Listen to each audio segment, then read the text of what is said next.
নমস্কাৰ জন্মনি কিচেনলৈ আপোনালোকক সকলোকে স্বাগতম জনাইছোঁ। আজি মই এটা নতুন ৰেচিপি লৈ আহিছোঁ। আশা কৰোঁ আপোনালোকে সকলোৱে ভাল পাব।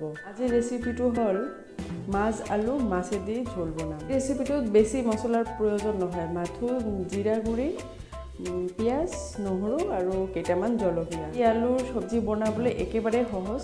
মছলা নথকা চব্জি খালে সবৰে ভাল লাগে, নহয়নে বাৰু? আপোনালোকৰ বাৰু কেনেকুৱা লাগে মছলা নথকা চব্জি খাই কমেণ্টত জনাবাচোন। বোলো ভিডিঅ'টো আৰম্ভ কৰোঁ।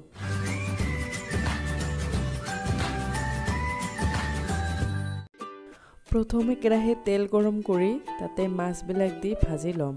মাছবিলাকত মই নিমখ আৰু হালধি দি সানি অলপ সময়ৰ কাৰণে থৈ দিছোঁ। ইয়াত মই কেইটা নহৰু থেতেলিয়াই দিছোঁ, কাৰণ এনেকৈ দিলে মাছৰ যিটো গোন্ধ সেইটো নাথাকে। মই মাছ ভাজিলে প্ৰায় এনেকৈ দিওঁ।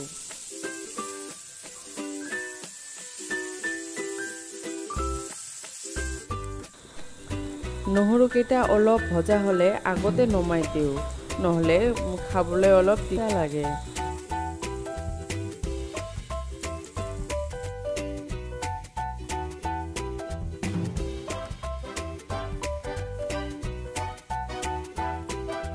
মাছখিনি দুয়োফালে ভালকৈ ভজা হৈ গ'ল। চাওক কিমান ধুনীয়া কালাৰ হৈছে। আৰু মাছটো যদি ভাল থাকে তেতিয়া মাছৰ কালাৰটো একদম ৰঙা ৰঙা হৈ যায় আৰু মৰমৰীয়া হৈ যায় আৰু খালেও বহুত ভাল লাগে।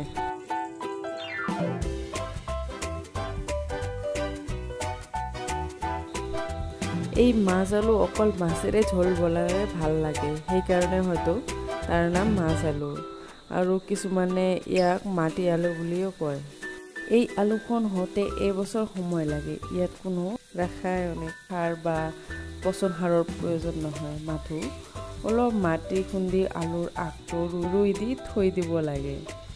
এই গছটো লতা জাতীয় কাৰণে যিকোনো গছৰ ওচৰত ৰুই দিব লাগে। মই এই আলুবিলাক অলপ সৰু সৰুকৈ টুকুৰা কৰিছোঁ, কাৰণ হ'বলৈ অলপ সময় লাগিব। সেইকাৰণে আগত এটা কেৰাহীত অলপ পানী দি বইল কৰি লৈছোঁ। ইয়াত অকণমান নিমখ দি অলপ সময়ৰ কাৰণে ঢাকনেৰে ঢাকি দিম। এতিয়া আলুখিনি বইল হোৱাৰ পিছত আন এটা কেৰাহীত তেল দি তাতে পাঁচফোৰণ অকণমান আৰু পিঁয়াজ আৰু কেইটামান নহৰু আৰু জলকীয়া, আৰু মই নহৰুকেইটা অলপ থেতেলিয়াই দিছোঁ, একদম বটিব নালাগে।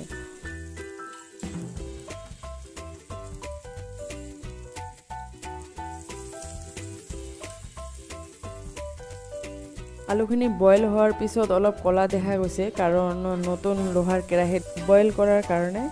কিন্তু ৰন্ধাৰ পিছত এনেকুৱা নাথাকে, কালাৰটো চেঞ্জ হৈ যাব বাৰু।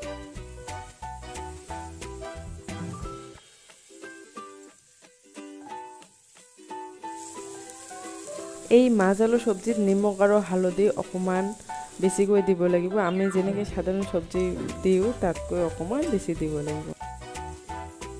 নিমখ আৰু হালধি দি অলপ সময় লৰাই ভজা হৈ গ'লে তাতে মই পানী দি ঢাকনিৰে ঢাকি দিম।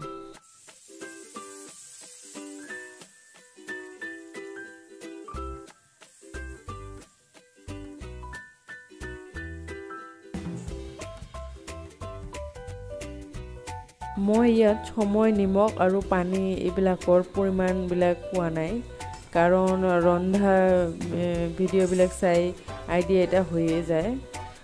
আমি কম বেছি পৰিমাণে চবেই ৰান্ধিব জানো, নহয়নে বাৰু?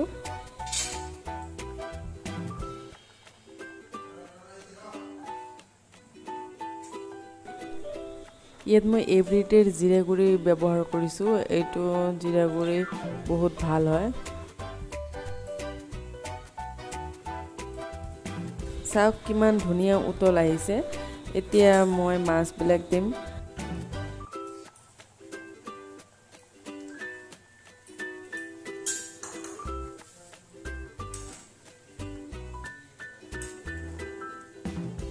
আৰু আলুবিলাক অলপ অলপ গলি গৈছে, এনেকৈয়ে ভাল লাগে।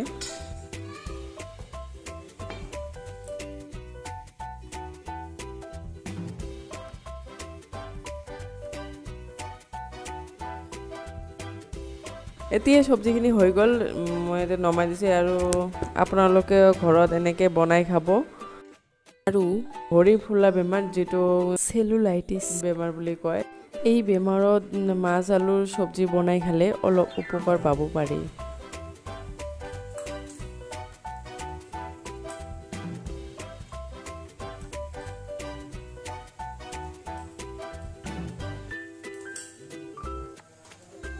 আৰু ভিডিঅ'টো চাই যদি ভাল লাগিছে লাইক কমেণ্ট আৰু শ্বেয়াৰ কৰিব